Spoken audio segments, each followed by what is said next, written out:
Espera, que voy a enchufar. ¿Vale? ¿Ahora? ¿Me escucháis? Sí. Si no os importa, me voy a trasladar a este lado, porque esta tarde va a haber presentación de PowerPoint y entonces si me pongo aquí os voy a tapar a la mayoría. Entonces me traslado un poquito. Esta charla no solo es central porque cae justo en medio de las tres charlas, sino que es central porque esto es exactamente lo que yo quería deciros. Esta tarde vengo a hablar de lo que es el núcleo, aquello que quisiera transmitir con vosotros, compartir con vosotros, y quisiera dejar algo en vuestra comunidad para que os sirva de reflexión. Por eso lleva el mismo título de el retiro completo, discípulos de Jesús en todas las áreas de la vida. Vamos a pedir que nos pasen la siguiente. Y voy a comenzar diciendo que esto no es un encargo, que esto no es una de las muchas cosas que tiene que hacer la Iglesia. Muchas veces vamos amontonando, ¿no?, por sedimentación, y la Iglesia tiene que hacer esto, y tiene que hacer esto, y tiene que hacer esto, y tiene que hacer esto, y al final decimos, es que no nos da la vida para hacer todo lo que tenemos que hacer en la Iglesia. Si me permitís, esto es de una categoría diferente. Estamos hablando del núcleo, del centro de aquello para lo cual Jesús dejó la Iglesia. Cuando Jesús marchó en aquello que nosotros hemos identificado como la gran comisión, esta es única, esta es la grande, esta es la de verdad. El Señor Jesús nos dijo, id y haced discípulos. Esto es aquello que yo os encargo hasta que yo vuelva. Aquí hay un clásico que es C.S. Lewis, en un libro clásico también de nuestro tiempo, que es Mero Cristianismo. Escuchadle, porque no sé si habéis leído con atención este párrafo, pero él dice, la Iglesia no existe más que para atraer a los hombres a Cristo, para convertirlos en pequeños Cristos. Esto es exactamente en lo que consiste el discipulado. Atraer a la gente para convertirlos en pequeños Cristos. Convertirlos en personas que se parecen en todo lo que hacen a Cristo. No existe más que para esto. Si la Iglesia está haciendo otra cosa, pero no está haciendo esto, es como alguien que se le está quemando la casa y está poniendo bien las sillas. ¿Vale? No tiene ningún sentido poner bien las sillas cuando se le está quemando la casa. Por lo tanto, esta es la tarea. Sigue diciendo, si no cumple este cometido, todas las catedrales, pensad que era el anglicano, tenía catedrales, el sacerdocio, es decir, nosotros diríamos los pastores, los ancianos, las misiones, los sermones, va a mayores. Incluso la Biblia misma son sencillamente una pérdida de tiempo. ¿Cómo la Biblia puede ser una pérdida? Sí, si la Biblia no se está utilizando y se está enfocando en aquello para lo cual fue dada, la Biblia fue dada para que las personas se parezcan a Cristo, para que las personas sean como Él. Este es el objetivo central de tener Biblia. Dios se hizo hombre, escuchadme bien, Dios se hizo hombre para este único fin. Bárbaro. No estamos hablando de un encargo, estamos hablando de el encargo. Sigue diciendo, incluso es dudoso que el universo haya sido creado para otro fin que este, para que nosotros lleguemos a ser como Cristo. Nosotros hemos sido creados como especie humana para ser integrados en la relación que el Padre, el Hijo y el Espíritu Santo tienen eternamente. Una relación de amor entre ellos, y el ser humano es creado para formar parte, para integrarse, para participar de esta relación eterna. Es para esto que tú y yo existimos. Y el Señor siempre nos ha querido hacer como Cristo. Pensad que, ¿cuál es la tentación? ¿Cuál es la tentación más grande? La que el diablo pone. Seréis como Dios. Esto era el intento de Dios, que nosotros fuéramos como Dios. Pero el problema del diablo es que seréis como Dios sin Dios. Seréis como Dios en el lugar de Dios. Seréis como Dios en vez de Dios. Pero aquí lo que se nos está diciendo es seréis como Cristo. Todo el intento es hacer pequeños Cristos. Este es el propósito para el que existe absolutamente todo. ¿Vale? Venga, pasamos, seguimos. Os quiero hablar de un tipo de cristianismo que se centra en esto, que se llama el cristianismo simple. El cristianismo simple es fuerte. El cristianismo simple es poderoso. El cristianismo simple es indestructible. ¿Sabéis lo que ha pasado? Que nosotros nos han pasado 20 siglos desde Jesús. Y el problema es que se nos ha ido, ¿sabéis cómo los barcos cuando están en el mar? Que se les van pegando lapas y al final hay que sacarlos para quitarles todas las lapas que tienen pegadas. Este es el problema del cristianismo. El cristianismo pasó por Grecia y se convirtió en una filosofía. Pasó por Roma y se convirtió en una institución. Ahora un relajo tranquilo. Pasó por Estados Unidos y se convirtió en un negocio. Perdona, sois de Estados Unidos, es broma, ¿vale? Pero es verdad, cada cultura le añade algo, le pega cosas al cristianismo y nosotros tenemos que buscar, no qué tengo que añadirle para que el cristianismo sea relevante. Nosotros no tenemos que hacer qué tengo que ponerle para que esto, que es un mensajillo así, llegue a ser algo importante. No. El cristianismo es justo lo contrario, es ¿qué tengo que quitarle para encontrar el cristianismo de Jesús? Porque ese cristianismo de Jesús es poderoso y cuando la Iglesia lo vuelve a redescubrir, vuelve otra vez a ese cristianismo básico, a las cosas que Él nos enseñó, eso sacude. Eso es grande lo que hay. El cristianismo es poderosísimo porque tiene el impulso del Espíritu Santo. No hay un poder más grande que haya entrado en la tierra jamás que el poder del Espíritu Santo. Y tenemos que volver a redescubrir al Padre, al Hijo y al Espíritu Santo. Ese ministerio en nosotros, en la Iglesia. Pero para esto es importante dejar cosas. Para esto es importante quitar cosas. A veces la gente se me asusta, dice, si nosotros ya tenemos no sé cuántos ministerios, tenemos que añadir encima el discipulado.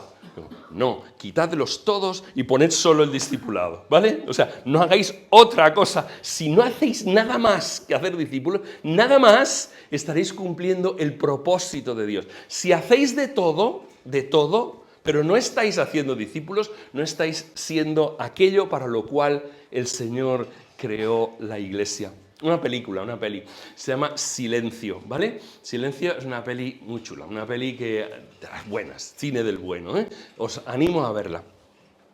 En Silencio es una película que comienza con un par de jesuitas porque uno de ellos se ha perdido en Japón. Japón en aquel tiempo, siglo XVIII, había quedado completamente cerrado, había hecho una burbuja y no dejaba entrar ninguna influencia del exterior.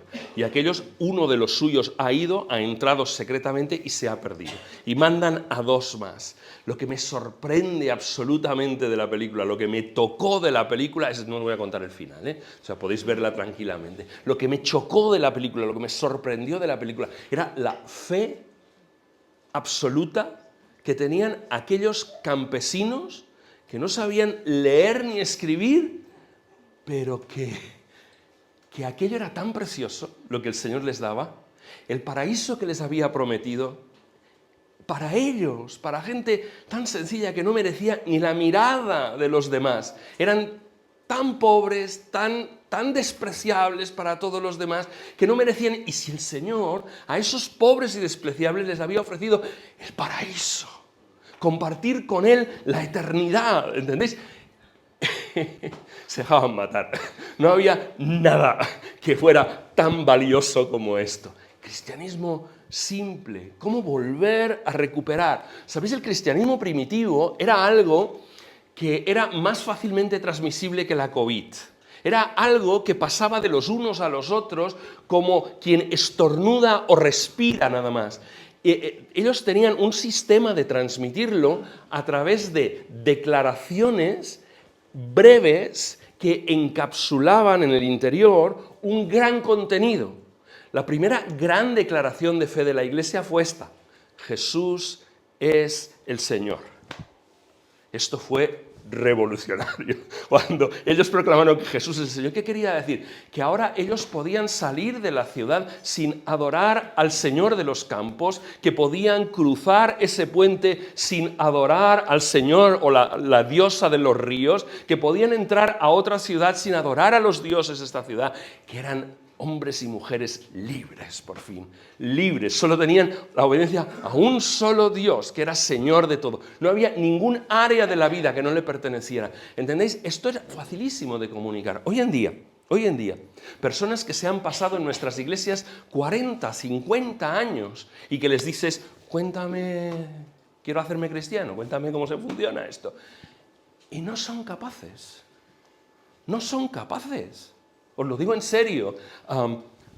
Una historia también. En la Primera Guerra Mundial, sabéis que moría mucha gente en la Primera Guerra Mundial, fue terrible. Si vais por Francia, veréis las placas de los muertos en cada pueblo. Los de la Segunda Guerra Mundial son una lista pequeña, pero los de la Primera Guerra Mundial es brutal la lista que había. Entonces, tenían capellanes en el ejército, ¿vale? Que era para ayudar a aquellos moribundos que les quedaban 2 o 3 minutos de vida para ministrarles, tratarles de llevar al Señor, ¿no? Y les ponían ahí y le decían, predícale el Evangelio, le quedan 3 minutos de vida. Y aquel comenzaba a hablar, dice, déjalo, ya se ha muerto. ¿Entendéis el problema? O sea, a veces esta es la situación. Tenemos una oportunidad, una ocasión de llegar a una persona y tienes 3 minutos. 3 minutos. En el mundo de los negocios hacen una cosa, se llama un elevator pitch, ¿vale? El elevator pitch consiste en que tú subes al ascensor y te encuentras a la persona con la que tú querías hablar y tienes 12 pisos para explicarle tu proyecto y animarle a invertir en tu proyecto, ¿vale? 12 pisos. El tiempo es breve. Nosotros tenemos que tener un cristianismo simple, un cristianismo que es fácil de transmitir. Como un resfriado se transmite, como un estornudo se transmite. Y así, pero hemos complicado el cristianismo. Hemos dejado de hacer cristianismo simple. Y ahora es tan complejo que nadie sabe transmitirlo. Muy pocas personas saben transmitir el Evangelio a otro. Les pones ahí y no saben qué decir. No se aclaran con ello. Queridos, tenemos que volver a recuperar este cristianismo. Tenemos que bajarle la historia al cristianismo otra vez y recuperar aquello que el cristianismo realmente es. Y el cristianismo simple está basado en lo primordial. En la palabra de Dios, la Iglesia a lo largo de los siglos ha reconocido 2 cosas a las cuales ha llamado el gran y la gran. El primero es el gran mandamiento. La Iglesia ha reconocido que por encima de todos los demás, Jesús nos enseñó que este era el gran mandamiento. ¿Cuál es? Estoy en Mateo 22. Maestro, ¿cuál es el gran mandamiento de la ley? Si Jesús hubiera sido un buen evangélico, hubiera dicho, todos los mandamientos son igual de importantes. Ve y síguelos, ¿no? Esto es lo que hubiera dicho un evangélico. Pero Jesús no dijo esto. Jesús, mira, dijo, amarás al Señor tu Dios con todo tu corazón y con toda tu alma y con toda tu mente.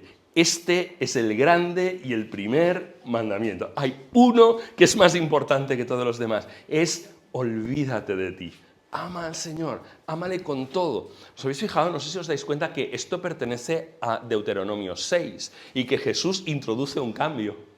Jesús cambia una palabra y pone con toda tu mente, donde en el texto original no ponía con toda tu mente. Pero es que es esto, es con todo lo que tú eres.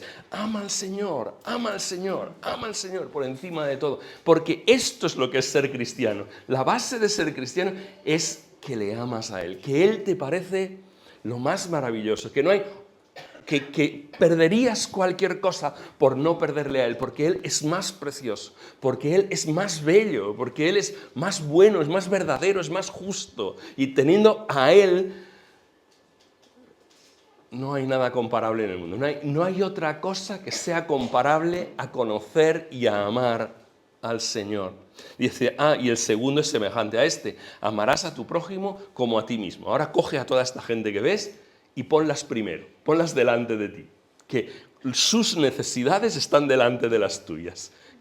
Y algunos dirán, pero esto es horrible. No, es la única manera de que el ser humano sea feliz es siguiendo este principio de primero Dios, luego los demás, luego tú. Dice Jesús al final, de estos 2 mandamientos dependen toda la ley y los profetas. En aquel tiempo los judíos lo que hacían era dividir todo lo que hoy en día es el Antiguo Testamento entre profetas. Por lo tanto, Jesús está diciendo, el resumen de todo es ama a Dios por encima de todo, ama a los demás por encima de ti mismo. Este es el gran mandamiento.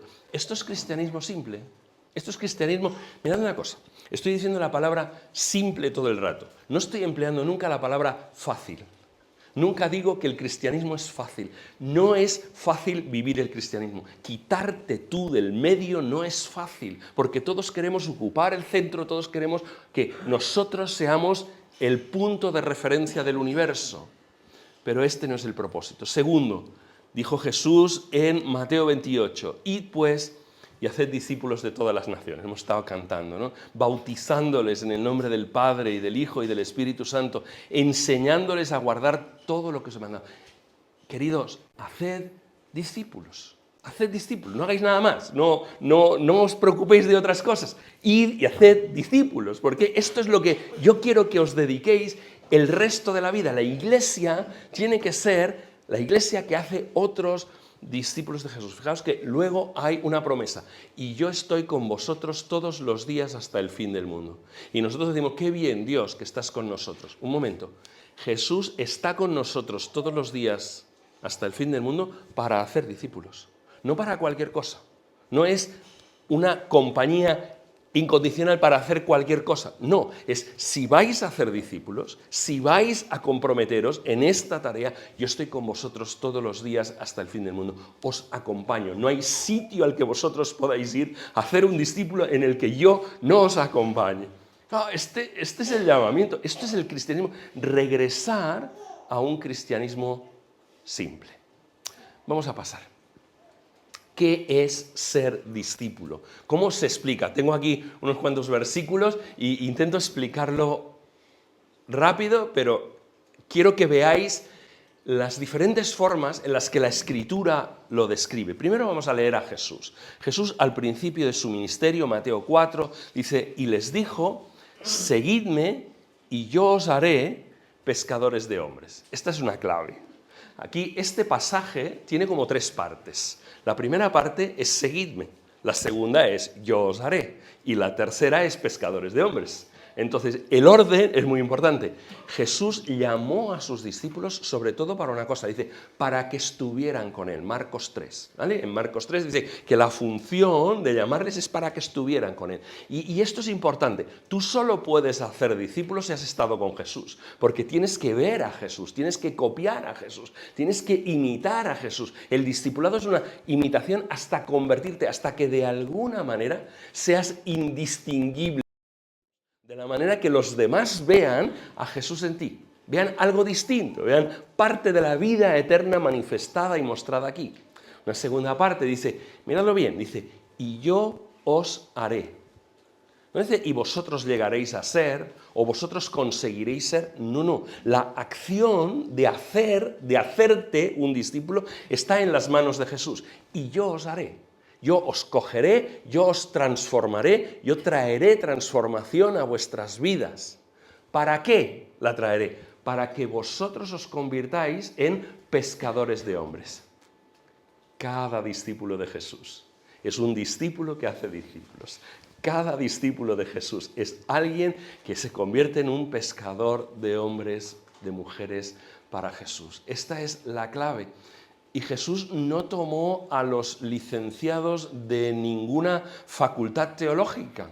Jesús no se buscó, Jesús era un maestro raro, porque todos los demás habían estudiado en algún sitio y él era un carpintero, y luego cogió a gente que eran trabajadores, gente que estaban en sus lugares de trabajo, y les dijo, seguid, voy a convertir esta gente en los que van a hacer explotar el mundo, en aquellos que van a trastornar el mundo, ¿entendéis? Nos ha elegido gente como tú y como yo, gente normal, gente que no tenemos nada especial más que tener a Cristo, más que tenerle a Él, ¿no? Por lo tanto, Él ha prometido que si le seguimos, Él nos transformará y va a convertir a cada uno de nosotros. Ese no es el propósito para unos cuantos, ese no es el propósito para cristianos VIP, para cristianos de categoría superior, los cristianos premium. No, esto no es así, no existen los cristianos premium, existen los cristianos, gente normal, que practica el cristianismo simple y que sigue a Jesús en todas partes, Una segunda definición que está aquí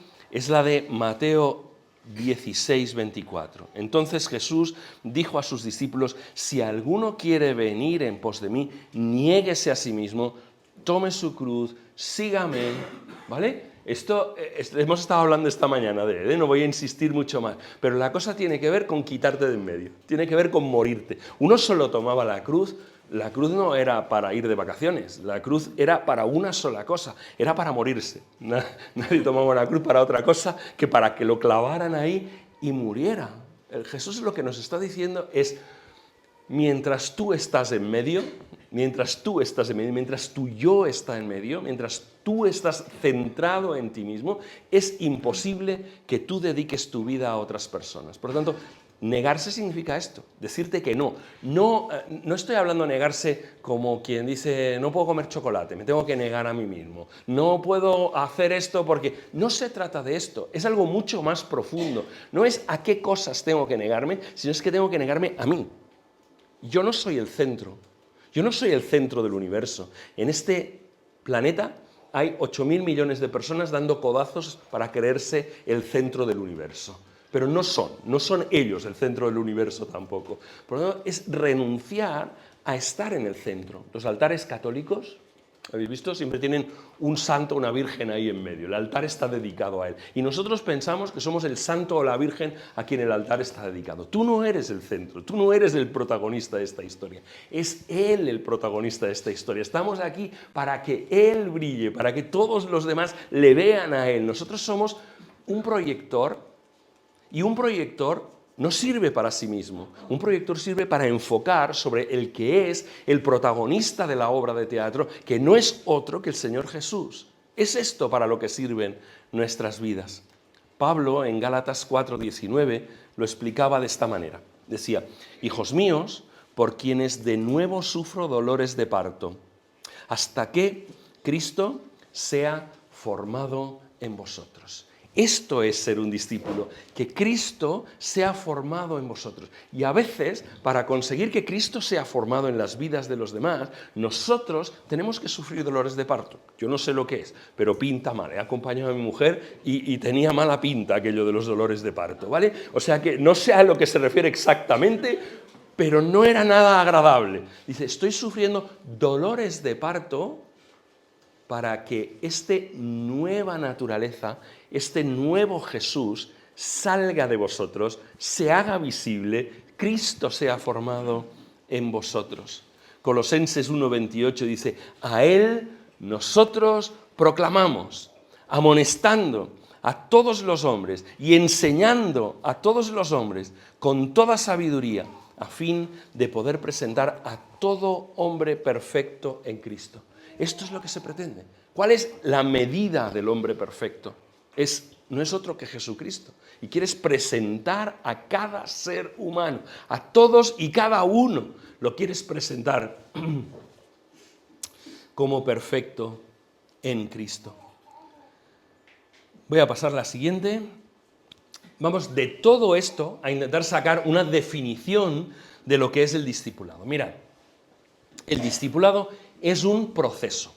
El discipulado es un proceso, no es una acción concreta, no es algo que haces una vez en la vida, sino que el discipulado es un proceso en el cual entras y no sales hasta que sales por el otro lado.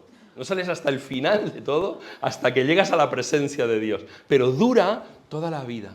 Es por eso que yo no tengo que fijarme tanto no solo en quién estoy discipulando, sino si yo estoy en relaciones de discipulado constantemente.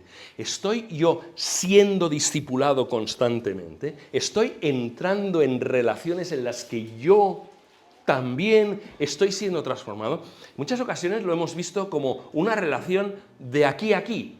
Alguien que es un cristiano mucho más maduro discipula a otro que es un cristiano mucho más nuevo. Pero en las Escrituras nos ofrece más de un modelo.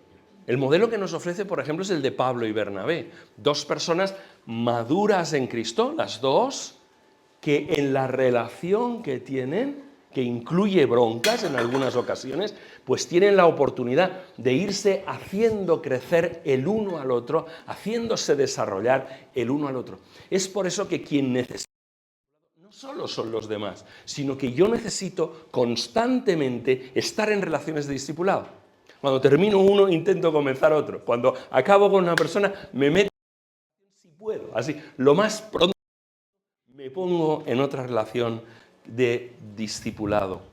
El discipulado es un proceso guiado por el Espíritu Santo. El que empuja a que yo sea como Cristo es el Espíritu. Dura toda la vida, de tal manera que el cristiano muere a sí mismo para dejar paso al carácter de Cristo, que se visibiliza en el fruto del Espíritu Santo, como aparece en Gálatas 5. Ser un discípulo de Jesús también implica una dirección en la vida. Estoy puesto en la misma dirección que Jesús. Jesús vino a la tierra por la misión, para rescatar a aquellos que se habían perdido. Esto es el objetivo central por el que Jesús viene. Jesús viene por causa del pecado, porque el pecado mata y destruye. El pecado causa efectos individuales en la persona, pero causa efectos sociales alrededor. No solo están afectadas las personas, están afectadas las sociedades. No solo están afectadas las personas y las sociedades, está afectado el planeta. El planeta está enfermo por causa de nosotros. Ha sido maldito por causa de nuestro propio pecado. Y nosotros lo estamos destruyendo. Entonces, claro, esto es un conjunto de cosas que tienen que ver con el problema del mal, y yo he sido llamado a enfrentar el problema del mal. El Señor me ha traído aquí para que yo no sea indiferente. Yo no puedo pasar delante del problema del mal haciendo ver que no lo he visto, haciendo ver que esto no iba conmigo. Cada vez que hay una manifestación del mal en mi alrededor, eso reclama una acción de mi parte. Eso reclama que yo diga, esto es intolerable, esto no debería estar aquí. Os pongo un ejemplo con Jesús. Juan capítulo 2. Jesús entra en el templo. ¿Qué ve cuando entra en el templo? Ve cosas normales, cosas que llevaban cientos de años sucediendo en el templo. Claro, pensad, venían judíos de todas partes, venían judíos de Alejandría, judíos de Grecia, judíos de todas partes. No se vendrían con el carnero para el sacrificio arrastrando desde Alejandría. ¿Qué es lo normal? Pues que cogieran dinero y se vinieran hasta Jerusalén y compraran el cordero ahí y lo ofrecieran en sacrificio. Era normal, ¿vale? Tenían que tener mesas de cambistas porque ellos llegaban con monedas de Alejandría, con monedas de Atenas, tenían que cambiarlo y una vez cambiado compraban el cordero, ¿no? Pero Jesús llegó ahí y dice, esto es intolerable. Esto que está sucediendo aquí se llama abuso espiritual. Por vuestro beneficio único estáis pervirtiendo la espiritualidad de toda esta gente. ¿Sabéis? Esta fue una de las causas por las cuales clavaron a Jesús en la cruz. Porque afectaba al negocio que ellos tenían. Más vale que muera un hombre por el pueblo, ¿no? Que todo el pueblo muera. Más vale que muera Jesús, ¿no? Pero, claro, esta es la cosa. A veces el discipulado es costoso. El discipulado es costoso. En el mundo de la empresa, el discipulado es costoso. Porque en algunas ocasiones te posicionas claramente y dices, esto no quiero hacerlo. Esto no está bien. Yo no debo hacer esto. Y a veces esperamos que no ocurra nada, que el Señor me defienda. No, en una gran cantidad de proporciones te van a echar fuera. Te echarán de tu trabajo. Y tendrás que vivir con eso de que te echaron de tu trabajo. Pero tienes que entender una cosa. El Señor no es deudor de nadie. El Señor honrará a los que le honran. Y por lo tanto el Señor te defenderá. Eso no quiere decir que no te pasará nada. Pero el discipulado es costoso. El discipulado siempre ha sido costoso. A Jesús le costó algo venir con nosotros. Él nos ha mandado también como ovejas entre lobos, ¿no? Este es el entorno en el que vivimos. Este es el entorno en el que tenemos que ser discípulos de Jesucristo. Los discípulos se multiplican. Todos los discípulos se multiplican. Todo discípulo hace discípulos. Esta es la señal de que eres un discípulo sano. Un discípulo sano hace otros discípulos. Y esto es lo natural. Esto no es una cosa para unos pocos súper entrenados que tienen una enorme capacidad. Esto es lo natural. Si esto no está sucediendo, es que algo no está funcionando como debería funcionar.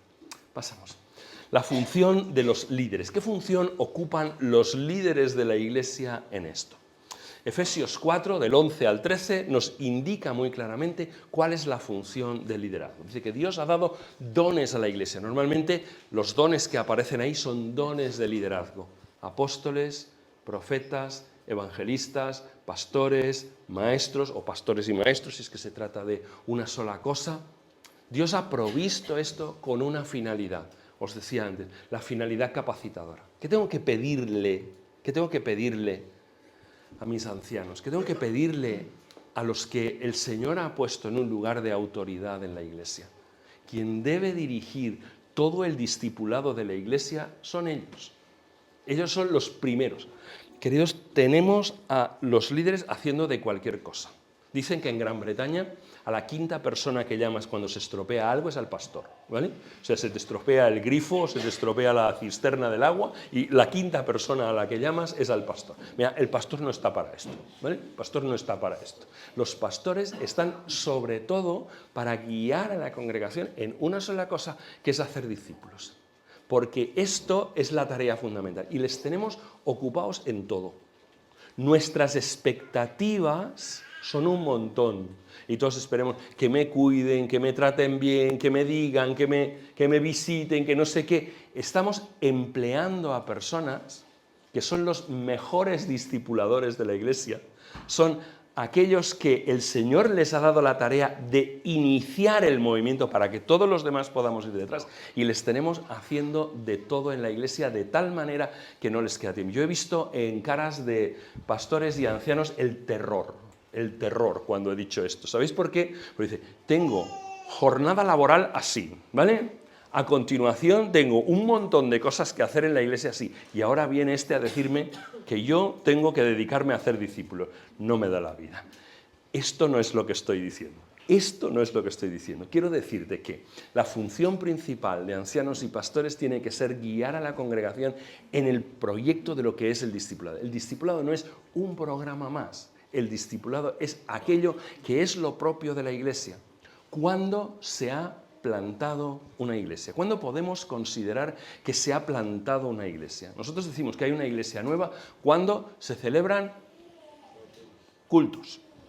Eso es cómo funciona la iglesia. Decimos, ya hay una iglesia aquí. Y yo pregunto, cuando dicen, ya hay una iglesia, pregunto, ¿qué quieres decir con que hay una iglesia? Me dicen, bueno, que hay un local, que la iglesia se reúne y que hace cultos. Tenemos una cultura de cultos. Pero una iglesia solo existe cuando hace discípulos, no cuando hace cultos. Hemos de cambiar y pasar a que el discipulado no sea un programa más, el discipulado no sea una actividad de la iglesia, sino que sea el ADN de la iglesia. Una iglesia que funciona es una iglesia que hace discípulos, que se dedica a este negocio sobre todo, que luego les queda tiempo de hacer otras cosas. Amén, que hagan lo que quieran, que no se compliquen demasiado, porque al final lo demás en lo que se complican afecta a la cantidad de discípulos que están haciendo. Vale, os voy a pedir que me dejéis de escuchar durante un momentito y que debatáis entre vosotros, entre los que estáis aquí cerca, unos minutitos esta pregunta. ¿Cuáles son las expectativas que las congregaciones proyectan sobre los líderes? Porque muchas veces los líderes hacen lo que las congregaciones esperan de ellos que hagan. Dice, si un pastor o anciano estuviera solo 3 años en una iglesia, 3 años, y luego ninguno más tomara su cargo, ¿cuál debería ser su prioridad durante esos 3 años? Eso no fue lo que le sucedió a Jesús, ¿eh? Jesús tuvo solo 3 años de ministerio, luego dejó, nadie más vino a ser Jesús, dejó otros líderes, pero nadie vino a ser Jesús. ¿Cuál debería ser su ministerio? ¿Queréis poneros en grupitos pequeñitos sin mover demasiado las sillas? Venga, unos minutos, va. Ahora os he estado lanzando un desafío al qué, ¿eh? El qué, que es el discipulado, pero ahora el cómo. Ahora voy a ser un poco más relativo. Hay más de una manera de hacerlo, pero os voy a mostrar algo que está funcionando en muchos lugares. Mirad, 4 elementos del proceso de discipulado que se dan prácticamente en todo proceso de discipulado que sea serio, que sea basado en las Escrituras. El primero es que las relaciones son mucho más transformadoras que la mera información. Muchas veces cuando se habla de discipulado la gente se refiere a unas clases bíblicas para jóvenes cristianos. Yo no me estoy refiriendo a esto, no tengo ni la menor idea de referirme a esto. Estoy hablando de relaciones intencionales, de relaciones que tienen un propósito concreto, que es formar a Cristo en mí y en los otros que forman parte del grupo de discipulado. Las relaciones son clave y no solo reuniones, porque los cristianos somos muy de reunionitis, sino que tenemos que pensar en acompañamiento. ¿Pensáis cómo enseñaba Jesús? Jesús se llevaba a los discípulos allí donde él iba y le iban mirando cómo le hacían. Cuando tú quieres hacer discípulos, tienes que tomar al otro y llevártelo a donde está la dificultad. Y te lo llevas contigo y resolvéis la dificultad a la vez. Participáis en el proceso. Ahí he puesto el nombre de Antonio Stradivari. Supongo que le conocéis al bueno de Antonio Stradivari porque era un luthier, ¿no? Era una persona que hacía instrumentos. Hoy en día tenemos la mejor tecnología del mundo para estudiar los instrumentos de Antonio Stradivari. Hay dicen como 500 instrumentos que quedan de Antonio Stradivari a día de hoy, ¿vale? Entonces los hemos podido estudiar. Qué madera utilizaba, de dónde era, de qué bosque era la madera, qué tipo de preparación tenía la madera, qué barniz le ponía. O sea, hemos podido estudiarlo absolutamente todo. Y sin embargo, no sabemos fabricar un Stradivarius. No nos sale un Stradivarius, no suena como los de él, ¿no? Antonio Stradivari era casi analfabeto, casi no sabía escribir. ¿Sabéis cómo enseñaba? Enseñaba, decía a alguien, ven, aquí al lado de mi codo, ¿vale? Venga, así se pule la madera. Entonces tenemos que comenzar a pensar que no todo es esta la transmisión, que hay otras maneras de transmitir el conocimiento de Cristo que no tienen solo que ver con uno aquí hablando y otros escuchando, sino que hay mucho el ver. Un cirujano tiene que tocar, tiene que abrir, si un mecánico no te puede explicar cómo funciona. Un informático, si no toca las teclas del ordenador, yo te lo puedo poner en la pizarra, pero nosotros tenemos que pensar que el cristianismo se aprende manipulando, que el cristianismo se aprende tocando las ideas, que el cristianismo se aprende metiéndonos en el conflicto y resolviéndolo desde la perspectiva de Dios. Por lo tanto, la primera cosa clave para hacer discípulos, para ser nosotros, para entrar en esas relaciones, son las relaciones. Las relaciones son claves. Segunda cosa. La segunda cosa tiene que ver con el qué. ¿Qué vamos a hacer cuando nos juntemos? ¿O qué vamos a hacer cuando vayamos a solventar un problema? Vamos a hacer una cosa, vamos a estar todos sometidos a la verdad. La palabra clave es la verdad aquí. Y entonces todos nosotros tenemos que ponernos debajo de la verdad. La verdad está por encima de nosotros, la palabra de Dios está por encima y es la que nos enseña cómo tenemos que movernos, qué hay que hacer para que una persona sea más parecida a Cristo. Pensad que esto consiste en enseñando a guardar todo lo que yo os he mandado. Esto es la definición. Una persona se convierte en un discípulo cuando se le enseña a guardar todo aquello que Jesús ha mandado. Por lo tanto, la palabra de Dios resulta fundamental en todos los procesos. Yo no sé qué material vas a usar. El tema del material me lo preguntan muchas veces. ¿Pero qué material utilizo? Y yo digo, vale, utiliza lo que quieras, pero que sea muy rico en la palabra. Muy rico en la palabra, que sea abundante la cantidad de palabra que utilices. Cuando estés delante de una situación concreta, pregúntale al otro, ¿qué principio bíblico se aplica a esta situación por la que estamos pasando? ¿Cuál es el criterio bíblico que yo debería emplear aquí? ¿Qué dice la Biblia sobre esto por lo que estamos pasando nosotros? Y claro, esto va moldeando tu mente y se acostumbra a pensar no en categorías de este mundo, sino en categorías bíblicas. Yo después de probar varios materiales he terminado usando pura Biblia. Aquello de coger un evangelio o coger el libro de los Hechos y venga, uno tras otro. Y preguntarnos varias cosas. ¿Qué debería yo hacer como consecuencia de lo que estoy leyendo? En la interpretación de la palabra, ¿qué me desafía a mí a hacer esto que estoy leyendo aquí? Y esa cosa yo me la llevo. Y la semana que viene nos preguntamos, ¿cómo te ha ido? ¿Qué tal ha ido al tratar de implementar esto que la Biblia dice? Dos cosas más.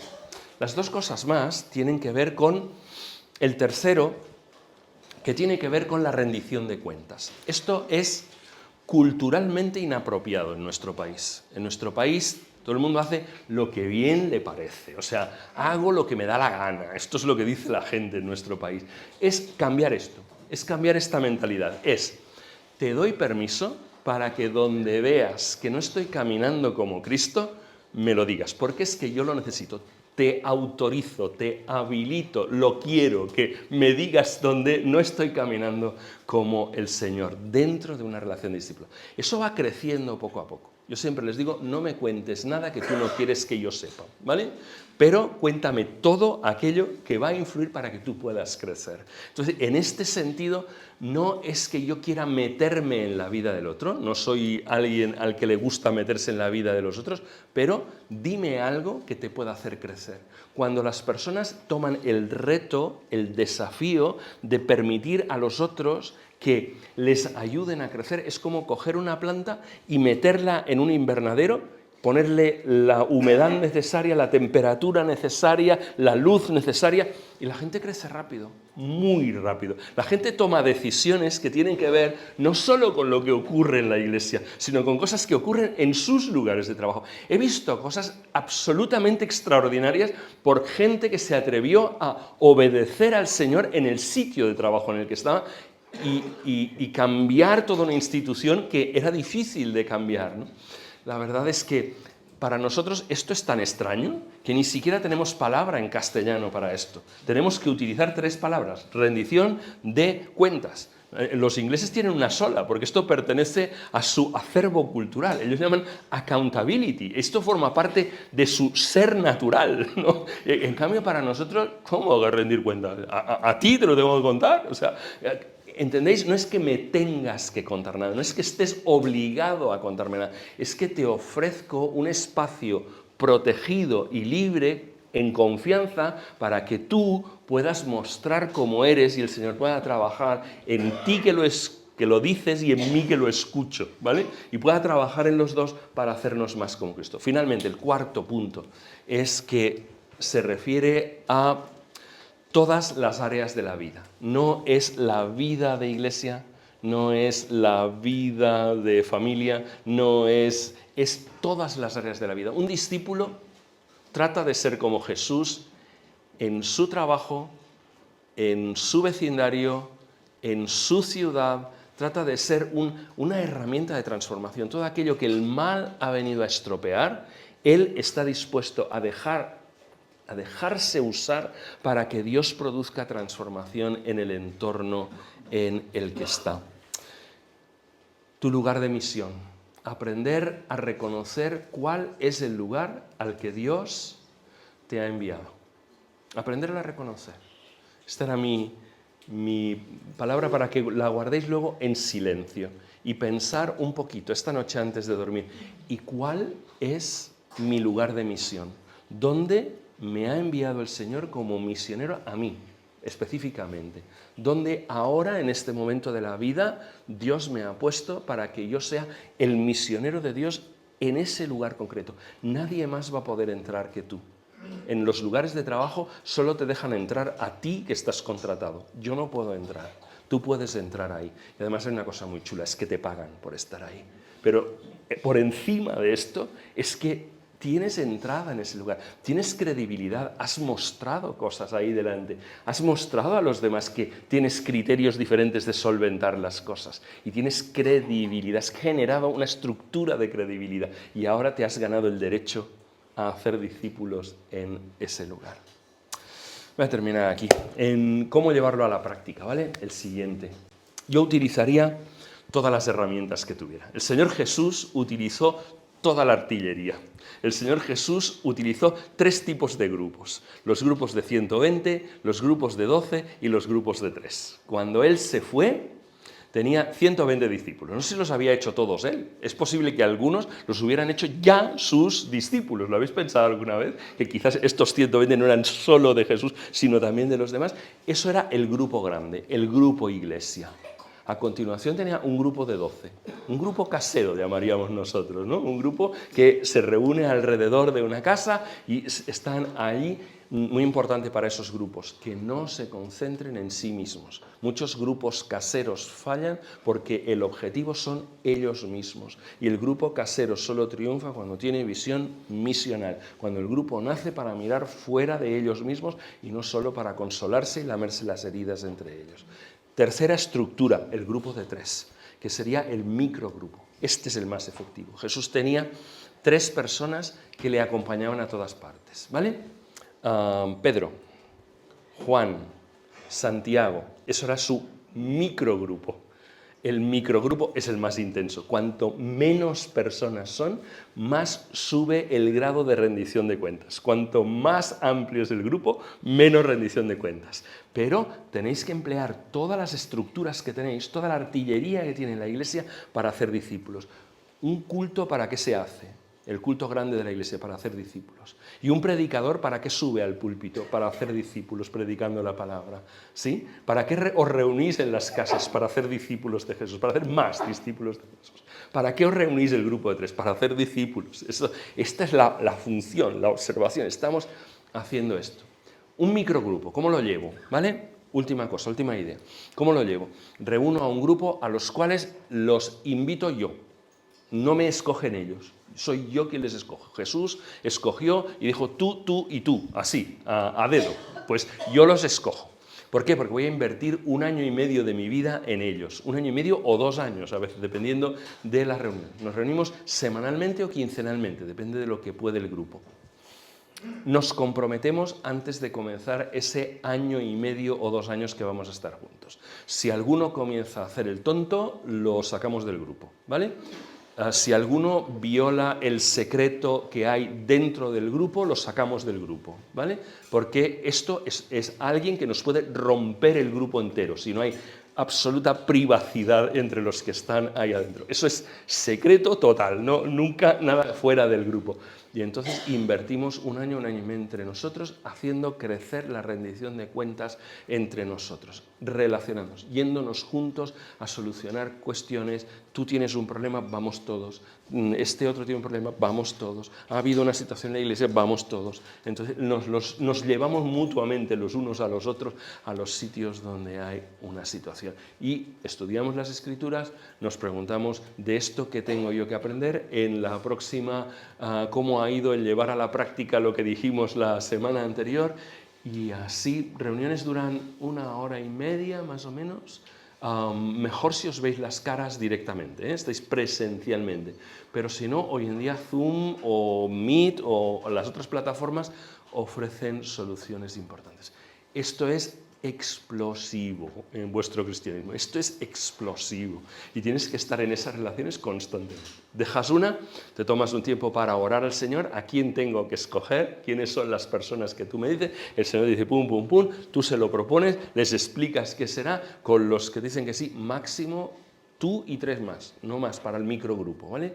Y así hacer avanzar esta triple estructura de el culto, el grupo en la casa, el microgrupo para hacer discípulos. ¿Vale? ¿Terminamos aquí? No. Bueno, pues gracias por vuestra atención y yo me quedo aquí. Me podéis ir preguntando cosas.